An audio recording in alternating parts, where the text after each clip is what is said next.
श्रावस्तीनगर येथे महात्मा फुले वाचनालय, अभ्यासिका व बालसंस्कार केंद्राचा उद्घाटन सोहळा संपन्न.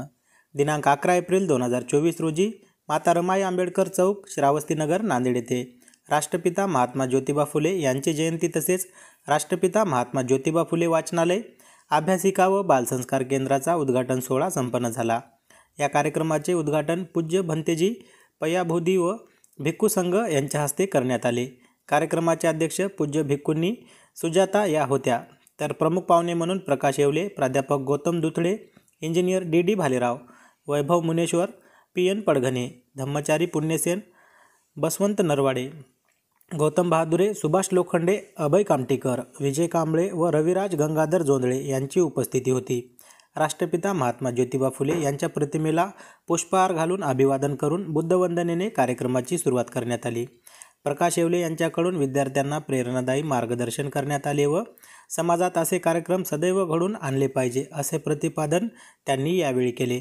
तर प्राध्यापक गौतम दुथडे यांनी सांगितले की महामानवाच्या खडतर जीवन प्रवासातून समाज सुधारणा घडून आली आणि आज आपल्याला शिक्षणाच्या सुविधा मिळाल्या आहेत. महापुरुषांच्या शैक्षणिक सामाजिक कार्याबाबत मार्गदर्शन त्यांच्याकडून करण्यात आले. डी भालेराव यांनी महापुरुषांचे ग्रंथ भेट देऊन पुस्तक वाचनाचे महत्त्व पटवून सांगितले. वैभव मुनेश्वर यांनी विद्यार्थ्यांना ग्रंथालय विषयी माहिती देऊन शैक्षणिक विचाराने प्रेरित केले. तर पी पडघणे यांनी सांगितले की वाचन व अभ्यासाच्या जोरावर तळागाळातील विद्यार्थीही मोठा अधिकारी होऊ शकतो. अशा प्रकारे विद्यार्थ्यांमध्ये नवीन ऊर्जा निर्माण करून अभ्यासिकेचे महत्त्व व शैक्षणिक विचारांवर माहिती दिली. धम्मचारी पुण्यसेन यांनी विद्यार्थ्यांना ध्यान साधना, एकाग्रता अभ्यासामध्ये खूप महत्त्वाचे असते या विषयावर मार्गदर्शन केले. गौतम बहादुरे यांनी सांगितले की चांगली पिढी व समाज घडविण्यासाठी उत्कृष्ट शिक्षणाची आवश्यकता आहे. तसेच सुभाष लोखंडे यांनी सध्याची सामाजिक परिस्थिती पाहता वाचनालय, अभ्यासिका व बालसंस्कार केंद्राची खूप आवश्यकता असल्याचे प्रतिपादन केले. असे उपक्रम प्रत्येक ठिकाणी राबविले जावेत असेही त्यांनी यावेळी सांगितले. फुले शाहू आंबेडकर बहुजन विकास मंडळ नांदेड यांच्या वतीने या कार्यक्रमाचे आयोजन करण्यात आले होते. संयोजक समिती, सामाजिक कार्यकर्ते दिगंबर हनुमंते, भगवान गायकवाड, राहुल बहादुरे, अरुण जमदाडे, राहुल गायकवाड, शैलेश जोंधळे, रितेश गायकवाड, सुभाष चावरे, पप्पू पंडित, कर्ण खंडागळे, शीतलकुमार देगलूरकर, सुधाकर हनुमंते, तातेराव खंडागळे, पद्माकर सोनकांबळे, आकाश जोंधळे, विशाल येडके, अजय सावंत, सोनू हनुमंते, भास्कर सोनसळे, सुनील गायकवाड, वसंत कांबळे यांच्यासह महिला भगिनींची यावेळी मोठ्या संख्येने उपस्थिती होती. सर्वांना जय भीम.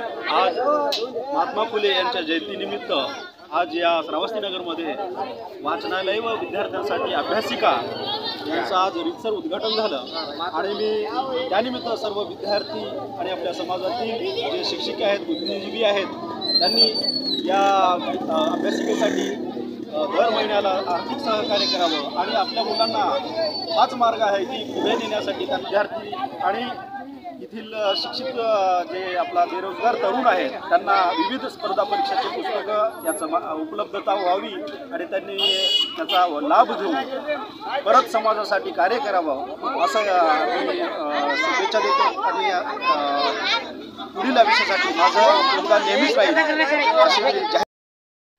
आमच्या या वाचनालय, अभ्यासिका व बालसंस्कार केंद्र हे चालू करण्यामागचा उद्देश हाच आहे की समाजामध्ये आज जी काही परिस्थिती आहे, मुलं कोणत्या मार्गाने जात आहेत. एकतर आज समाजामध्ये मोबाईलचं प्रमाण जास्त वाढल्यामुळं त्याच्यामध्ये खूप व्यस्त मुलं दिसून येत आहेत. त्यानंतर टी व्हीमध्ये खूप व्यस्त राहतात, घरामध्ये वातावरण राहत नाही.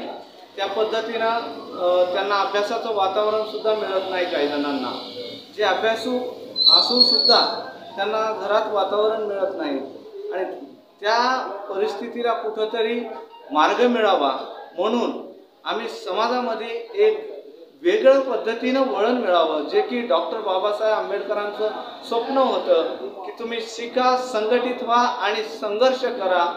ही गोष्ट आम्ही लक्षात ठेवूनच या बाबासाहेबांच्या विचारांना आम्ही प्रथम स्थान देऊन ही मार्गक्रमणा चालू करण्यासाठी हे वाचनालय, अभ्यासिका आणि बालसंस्कार केंद्राची सुरुवात करण्यात आली आहे.